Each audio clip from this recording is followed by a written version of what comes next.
worship, overflow worship. Guhimbaza, gutazira, amasengesho, ijambo ry'Imana ni muri overflow worship. Tambira Imana ni misi yose kuwa mbere kuri Home Flavor TV isaa 12. Overflow worship, overflow worship. Ntutangwe, gira like, share, comment and subscribe kuri Home Flavor TV. Overflow worship.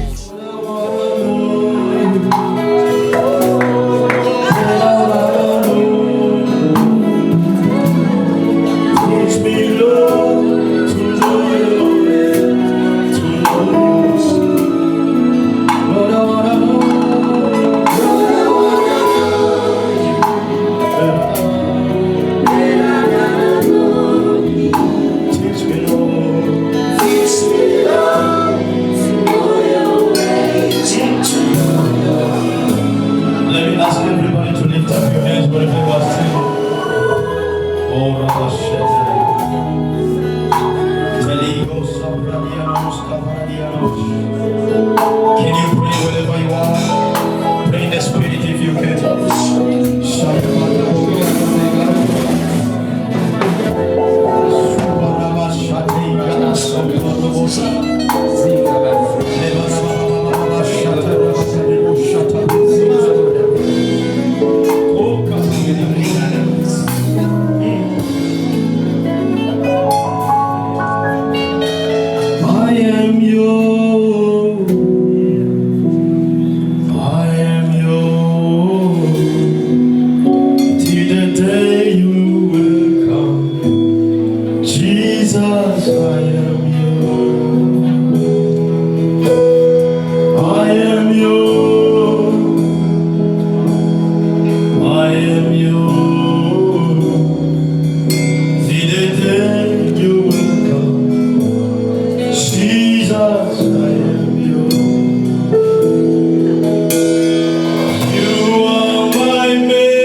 Father, we praise your name. Turagushimiye kubw'ino koraniro ry'abera. Turagushimiye kubw'amahanga menshi akoraniye hano n'ayariko aradukurikirana ari hirya no hino ku isi. Turagushimiye kubw'amatazira ariko araduga muri kino kibanza. Turagushimiye kubw'amashimwe ariko araduga ku ntebe y'Umwami. Niwe ubereye. Manda yawe ntiyashizweho n'amatora y'abantu n'izova. Niwe ukwiriye gukomerwa amashi. Niwe ukwiriye kuvugirizwa impundu. Niwe wenyene. Ishimwe n'icyubahiro n'ibibi byawe muri bihe byose mu izina rya Yesu Kristo. Twese tuti amen. Twese tuti amina. Thank you Jesus. Umwanya muto tuyarusangira ijambo ry'Imana. Namwe mwese muvyagiye ngaha na cyane mwebwe muri ko muradukurikirana kuri internet kuri Flavor Home TV. Turabaramukije kandi tubahaye ikaze. Turashimiye by'umwihariko BVGG ingene bariko barahimbaza Imana n'ingene bariko badufasha kugira ngo tunywane n'Imana muri no evenement yitwa overflow. Iyo bavuze overflow bavuze kurengerwa, kutwibira, kwibira indani gushikayo ibwina mu mutima w'Imana. Ariko bambire amina. Iyo tuvuze overflow na hantu wibira amadeni ntaba kikuronka, ingwara nizibe zikikuronka, ubukene nibukuronka, ariko ukatwibira indani ukarengerwa n'ubukuru bw'Imana. Hallelujah. Glory be to Jesus. Natugiye gusangira ndadugira gatoya kuri no jambo to overflow, cyane kwibira, cyane kurengerwa indani, koga ibwina muri presence y'Imana. Iyo bavuze to overflow, kwibira ntabwo ari ukugenda ngo umutwe usigare, ahubwo ibikwerekeye byose biribira, bikatwibira, bikarengerwa n'ubukuru bw'Imana. Hallelujah. Ariko kugira ngo wibire igihe Imana yavugana nanje nitwa Apotre Dieudonné kuba ariko baradukurikirana bari hirya no hino n'abari hano. Igihe Imana yavugana nanje ibijanye no kutwibira indani, utaratwibira indani, utaribirizwa, hatarabaho overflow, ntugendera mu bushobozi bw'Imana. Ariko kugira ngo hatangure kuba overflow, hari urufunguruzo narabazaniye gugurura icyo bita overflow, nico bita gusenga muri mpero canke se kuvuga mu ndimi zitamenyekana. Hari urufunguruzo Imana yazanye kubizera rudushoboza kwibira ipukina. Birambwira ngo igihe abigishwa bari barindiriye mbemu yera, habaye umwanya batwibira, umwe wese ntiyabacibukiye avuka niyakomoka, ariko bose bibirizwa indani. Hallelujah. Nico ituma mama wabaye the key to overflow in the presence of the Holy Spirit. Urufunguruzo rwo kwibira no kunyengetera ibukina mu kubaho kw'Imana, nubwo bita gusenga mu ndimi zitamenyekana cyangwa gusenga muri mbwemu. Ijambo ry'Imana ravuga ngo igihe kiraje kandi kirashitse aha abasenga Imana batazoyisenga mu Kirundi, abatazoyisenga mu Giswahili cyo mu Kinama no mu Kamenge, ariko bazoyisenga muri mbwemu no mu kuri. Ni gute basenga mu mbwemu? Iyo tuvuze gusenga mu mbwemu, ni ugusenga ivyiyumviro vyawe birengerwa, hagatangura gusenga mbwemu yera. Biravuga ngo kuko tutazi uko dusenga, ngo ariko mbwemu atunihira iminiho itovuga. Hari igihe ivyiyumviro vyacu birengerwa, ariko impwemu igatangura gusenga. Praise the Lord. Praise the Lord. Reka dusome mu gitabo cy'Itanguriro, umusomyi asome in the book of Genesis chapter 11, Itanguriro 11. Dubere ku murongo wa mbere tunyarukije minota mikeya gusa. Umuntu wese avyagiye ngaha, nawe uri kuradukurikirana kuri televiziyo, nagoma nakubwire ngo ubushobozi bw'Imana buragusanga aho uri. Haraza kuba overflow in everything about you. Mu bikwerekeye byose uraza gutangazwa n'ingene ubuntu bw'Imana uza kubwibiramo, ugatangura kurengerwa n'ubukuru bw'Imana. Ntugira urengerwe n'amadeni, ugira urengerwe n'itunga rivuye kuhoraho. Ntugira urengerwe n'ubukene, ugira urengerwe n'itunga. Ntugira urengerwe n'amagara mabi, ugira urengerwe n'amagara meza, kuko iyi evenema yitwa overflow. Haraba kurengerwa n'ibivuye ku ntebe y'Umwami Imana. Hallelujah. Itanguriro 11 umurongo wa mbere tunyaruke kugeza ku murongo wa gatatu. Iranya indimi z'abantu. Imana ibiranya indimi z'abantu. Abo mwisi yose bari bafise ururimi rumwe. Abo mwisi yose bari bafise ururimi rumwe no kuvuga kumwe. Nuko bariko baragenda berekeye iburasirazuba, babona ikiyaya mu gihugu c'Ishinari. Bagereraho baravugana bati ngo tubumbe amatafari tuyaturire neza. Nuko bakoresha amatafari mu gishingo c'amabuye na kaburimbi mu gishingo c'ubudongo. Baravuga bati ngo twiyubakire igisagara n'umunara udushikira ijuru, kugira ngo twironkere izina rya rurangiranwa, twoye gusabagira mu isi yose. Maze Uhoraho amanukanwa no kuraba ico gisagara n'uwo munara abana b'abantu bubatse. Uhoraho aravuga ati raba, ni hanga rimwe kandi bose basangira ururimi rumwe. Kandi bose basangira ururimi rumwe. None niki cobatanguye gukora? Erega nta kizobananira noneho. Nta kizobananira noneho. Yes, come on. Kuko kuco bazogabira cyose gukora cyose. Nuko ngo tumanuke tuyoberanye ururimi rwabo. Nuko ngo tumanuke tuyoberanye ururimi rwabo. Yes. Boye kumvikana ukuvuga kwabo. Nuko Uhoraho abasabagiriza mu isi yose. Baca baheba kubaka cya gisagara. Nico cyatumye izina ryacu cyitwa Babeli. Shaka wegerezaho. Intango y'ibintu byose tubona biri tugira ko yatanguranye n'ururimi rumwe, one language. Isi ikiremwa ibintu byose bibaho, amwisi hari ururimi rumwe umuntu avuganiramo n'Imana. Biri tugiye ngo abo mwisi bose bavuga ururimi rumwe, one language, kugira ngo bashobore guhimbaza Imana bahuje umutima n'inama. Voilà l'origine. Iyi niyo nkomoko y'Ikirundi, Icongereza, Igiswahili bavuga mu Buyenzi iyo bagiye kurondera icapati cyangwa gukora imiduga no mu Kinama, vyazananye n'ubugararije igihe bwatangura. Ariko mu ntango Imana yari yashyizeho ururimi rumwe, ariko bambwire amina. Imana ishyiraho ururimi kugira ngo bashobore kuyisenga. Iki Gifaransa abakirisu biratiriza kuza batanguye gusenga bagapronosa Seigneur au nom puissant de Jésus-Christ n'ururimi rwazananye n'uburorebe n'ubugarariji si ururimi rwatanguranye no mw'ijuru ariko ndababwira amen. Iki Kiswahili twiratiriza ukumva umuntu aratanguye Baba katika jina la Yesu amina. Oya, ivyo sivyo byatanguye, hatanguye ururimi rumwe abana b'Imana bavuganira ngo ni Imana. Haleluya. Ariko ngo ndakunda Imana. Ariko umunsi umwe haba ubugarariji maze Imana icizana igifaransa, izana igiswahili, izana ikibembe n'irigara. Ariko Imana iravuga ati ntibikwiye guhereraho, ndakeneye ko abantu bazovuga ibintu Satani atumva ariko jewe nkabumva ari abana banjye. Imana ishigira umugambi ingene yosubira kugarukana ururimi rumwe kugira ngo bose babone kwambaza, babone kuvugana nanjye. Jewe uhoraho bankorere bahuje inama, bashobore kumworera jewe uhoraho bankorere bahuje inama. Imana ishigira umugambi ati I will give you a tongue, nzobaha ururimi rutunganye, a holy language. Mani majambo igifaransa si ururimi rutunganye, kubera ico gifaransa umuntu yagikoresha agiye kwiba. Igiswahili si ururimi rutunganye kuko umuntu yagikoresha agiye kwesikuruka.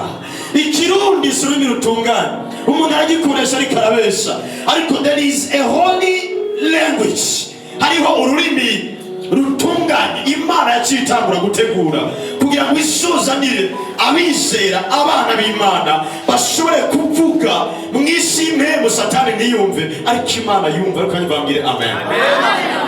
Yesaya 28 umurongo wa 11.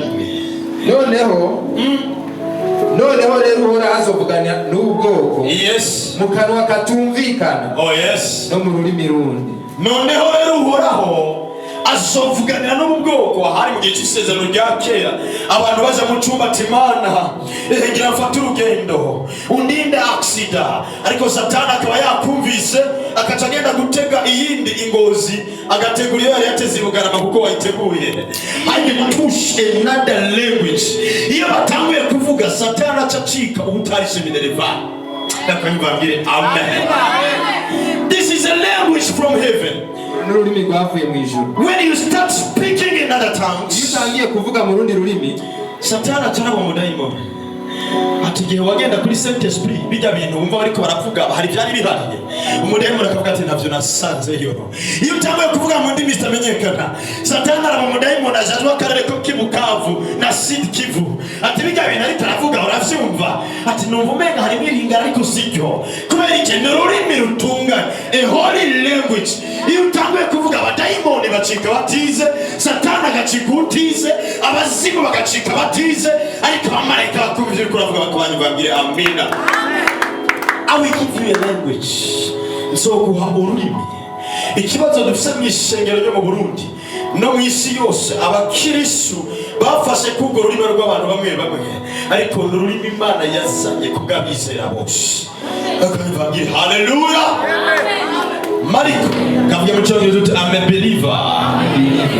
So I'm a believer. Ngibi bimenyetso bizokwama bigaragara kubize.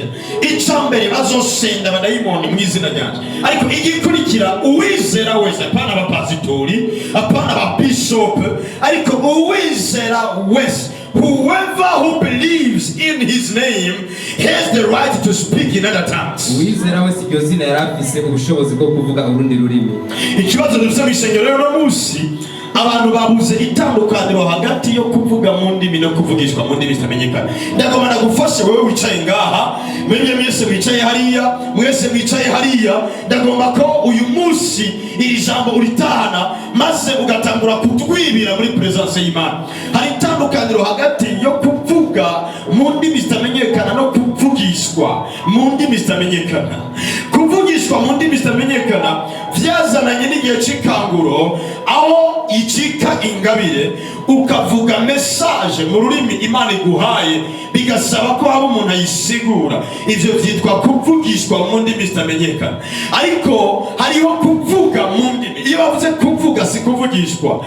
Bavuze kuvuga n'ururimi rwo mu ijuru. Pawulo aravuga ngo naho novuga mu ndimi z'abantu n'iz'abamarayika ngo ntafise urukundo ntacyo bimaze. Bisobanura ngo hari indimi z'abantu bose mwumva, hakaba n'indimi z'abamarayika ijuru gusa ryumva. Abari ngaha ndashaka baduze ikiganza bavuga ati nkomoka mu ijuru, mvuga ururimi rw'ijuru.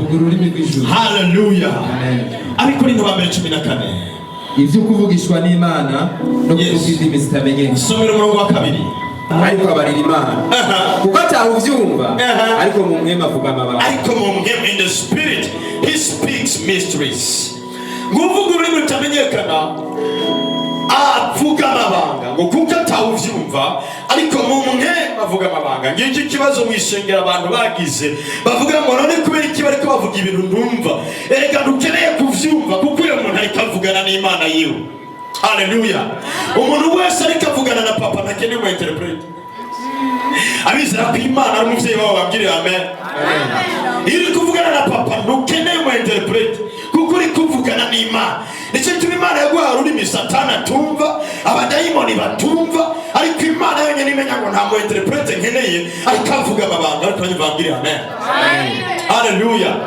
Ngo kuko atawuvyumva ariko in the spirit mu mwema avuga amabanga. Umurongo wa 4. Umurongo wa 4. Uvuga ururimi rutamenyekana ariyubaka, ariko uvugishwa n'Imana yubaka ishengero. Uvuga ururimi rutamenyekana anajijenga, ariyubaka, s'edifie lui-même. Ngo ariko uvugishwa n'Imana yubaka ishengero. Kubera iki ugomba kubaka ishengero nawe utariyubaka? You have to build yourself and then build others. And he is the king. When you speak in other tongues, you build yourself. You become stronger. You become a walking altar. Hallelujah. Amen.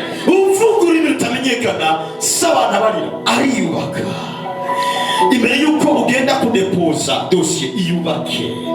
Imbere yuko ugenda gukora business, build yourself.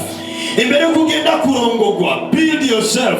Reka mbira bigeme bari ngaha hano gatoya. Imbere yuko ugenda kugira mariage, build yourself. Reka mbira abamama bicaye hari inyuma. Imbere yuko wonsa umwana iyubake kugira ngo amaberebere agende ari mu muti ukiza tifoyide. Reka mbira amen. Reka mbira abapapa bari ngaha. Imbere yuko ukora ikintu icyo ari cyo cyose, build yourself. Haleluya. Agira unavuga ati ndiyubaka. Vuga cyane uti ndiyubaka. Imbere yuko usohoka ngo ure muri bisi, iyubake. Ngo kuvuga ururimi rutamenyekana s'abana barira ariyubaka. Ikibazo twagize dufite n'abapastori hirya no hino bagenda kubaka ishengero batariyubaka. Imbere yo kubaka banza wiyubake. Abaririmbyi baba ba gospel aho muri hose muri ko murakurikirana ino event, imbere yo guhagarara ku gicaniro ngo wubake abantu, build yourself. Banza wiyubake kugira ngo urambuye ibiganza ufashe microphone, indirimbo igenda ikize kanseri mu mabere, ikize ibibyimba byo mu nda, kandi biratanguye bizina Yesu. Haleluya. Uvuga ururimi rutamenyekana ariyubaka. Impemu yanje irasenga, my spirit praise. Bari kubwenge bwanje buragumbaha. Igituma abakristo basenga umwanya muto nuko basengesha ubwenge bwabo. Iyo usengesha ubwenge bwabo usenga ibihwanye n'urugezo ugeze ko gutahura ijambo ry'Imana. Kuko usanga uri kuravuga ngo Mana ya Abrahamu na Isaka na Yakobo, Mana ya Naka na Yanaka. Ariko iri kuvuga muri bintu utamenyekana, impemu yawe basteril, ubwenge bwawe bwibagira ibyo wiriwemo. Abenshi mutangura gusenga ariko mu mutwe uri kuribuka ibyo bagututse, mu mutwe uri kuribuka amadeni wari ufise, mu mutwe uri kuribuka ibitagenda neza. Ariko iyo utanguye gusenga muri bitamenyekana, impemu yawe irarengera amadeni, impemu yawe irarengera ubukene, impemu yawe irarengera ibyo bavuze. Ariko impemu yawe igatangura gusenga imatanye n'ikirere cyo mu ijuru. Bakayivangire haleluya. Umurongo wa 15. 15. Come on. Nuko ngire nzosengesha impemu yanje, ariko kandi nzosengesha n'ubwenge. nzoririmbisha impwemu yanje, I will sing with my spirit, ariko kandi nzoririmbisha n'ubwenge. ariko kandi nzoririmbisha n'ubwenge. Uyu ni Paulo ariko aravuga ati imbere yo kuririmba mu Kirundi no mu Cyongereza no mu Giswahili nzoreka Imana ibanze yakira ururirimbo ruvuye ibwina mu mutima wawe. Ariko ayibagire haleluya. Aha nashaka kumva amen y'abaririmbye cyane. Nzoririmbisha impwemu yanje nizotangura kuririmba, hanyuma ubwenge bwanje buce bukurikira. Bene majambo, Imana irakeneye indirimbo y'umutima wawe, y'impwemu yawe gusumba indirimbo y'amajambo n'icyongereza. Lord, I wanna know you. Lord, I wanna know. Teach me, Lord, to know your way, to know your truth. Aho uri kurarimbisha ubwenge, kuko uri kuririmba ibimatanye n'urugezi ugeze ko mu gutahura Imana. Uri kurembya ati ndakeneye kukumenya ubugira kandi ivyo bimatanye n'ubwenge. Ariko hari igihe indirimbo ibibwina mu mutima wawe, icyongereza ikaba gike n'igiswahili. Shale malega, shale malega, sakate. Your spirit is praising. Imhemu yawe irashimbaza. Nakumvangire amina. Amasura yasenga mu ndimi zitamenyekana. Imhemu yawe yagumisenga. Ariko akoropa imhemu yawe yarasenga. Numva ijwi ry'Umwami Imana rivugana nanje. Kumwe ryavugana n'umuvugishwa n'Imana yawe. Ndamubwira ngo mu misi yezo nzosuka mpemu wanje ku bari n'umubiri bose. Abahungu n'abakobwa bazovugishwa nanje. Abatama n'abatamakazi bazorota ivyo beretswe. Iki nico gihe ko mpemu w'Imana yuzura ku bantu bose bari muri kino kibanza. Kugeza abana bacu imisore n'inkumi baratakaza umwanya bari kuri WhatsApp, ariko aho bari hose bari muri overflow, baba bariko baruzura, baba bariko baraborerwa mpemu yera, baba bariko baroga mu ruzi atari pisine y'umubiri, ariko baba bariko baroga mu ruzi rwa mpemu w'Imana.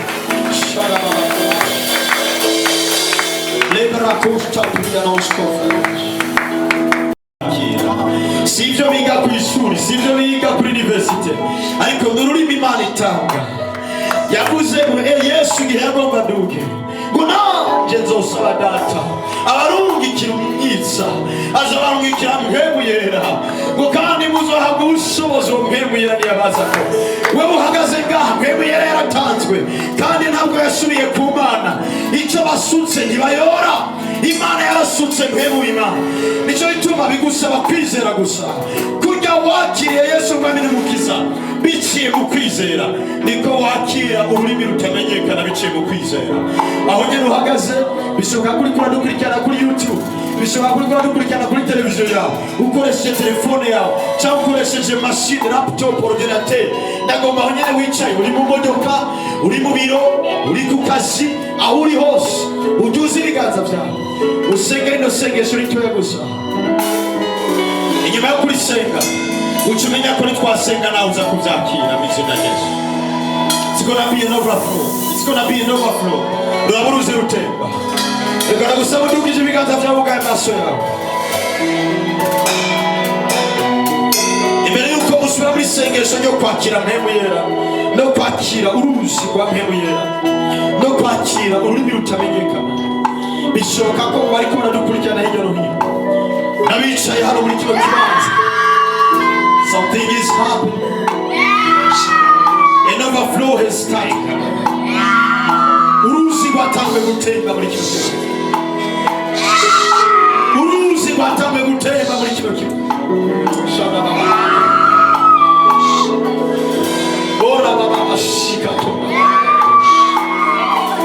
Bamwe batanguye kwakira, nawe aho uhagaze cyangwa uri kuradukurikirana hirya no hino, reka ndagusaba uduze ibiganza byawe, ushyire ukuboko kwawe kw'iburyo ku mutima wawe, uvuga uti mpemu yera, ndizeye ko watanzwe kubizera bose, ndizeye ko nakiriye ingabire yo gusenga mu rurimi rutamenyekana.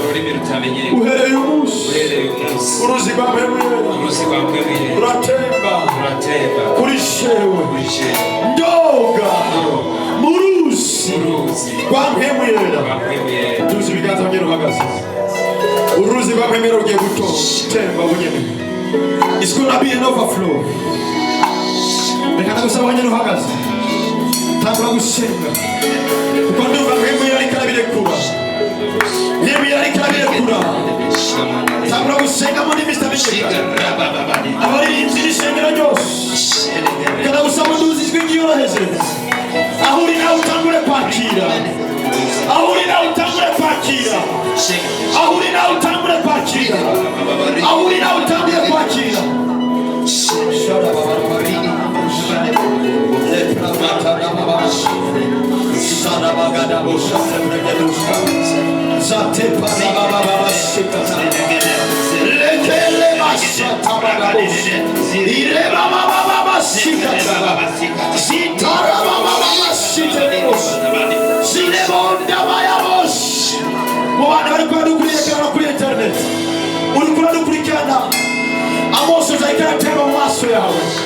I see you following on the YouTube channel. On Flavor Home TV. I see you following. And I see tears coming out of your eyes. Ndabona moso ziatema mu maso yawe. Kuko amavu y'ukuri kurakira ingabire yo gusenga mu ndimi zitamenyekana. Hari ikivyimba warufise mu nda. Baguteguriye operation. Ariko kubera uruzi ruko ruratema muri bino evenema. Mwemu yera. Arungitse umumarayika kugira ngo kugirire operation.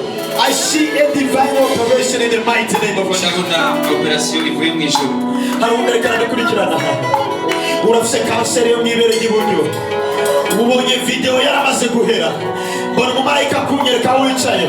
Ubonye video yaramaze guhera. Ariko naho iravye video yaramaze guhera. Urafise kanseri mwibere ry'ibubafu.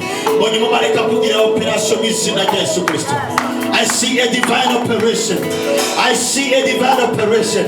I see a divine operation. Ndabonye undi muntu ariko aradukurikirana.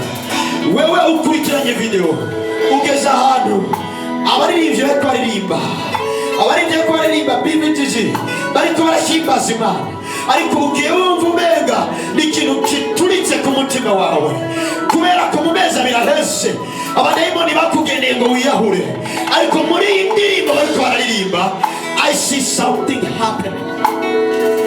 Yabonye bikoretse. I see something happening. Yabonye bikoretse. I see something happening. Yabonye bikoretse. The spirit from the devil that was following you is getting destroyed. In the mighty name of Jesus. Somebody's following. You are praying that God may give you a child. And you are following on Facebook and YouTube. I hear the voice of the Spirit of God. It is an overflow. The overflow of children. The overflow of children. Receive your child wherever you are. Receive your child wherever you are. Receive your child. Receive your child. Receive your child. In the name of Jesus. 2 months from now, you will be pregnant with a baby boy. In the name of Jesus. Lift up your hands wherever you are. Because there is an overflow of miracles. Close your eyes wherever you are. I hear the Spirit of the Lord saying that He is about to activate the gift of the Spirit in everyone. The gift of the Spirit. Ingabire zange zigira zisubire zihaguruke mu muntu wese ari ngaha n'uri kana dukurikirana. Some of you will catch fire in their hands. And this is a sign of an overflow of the river of the Spirit.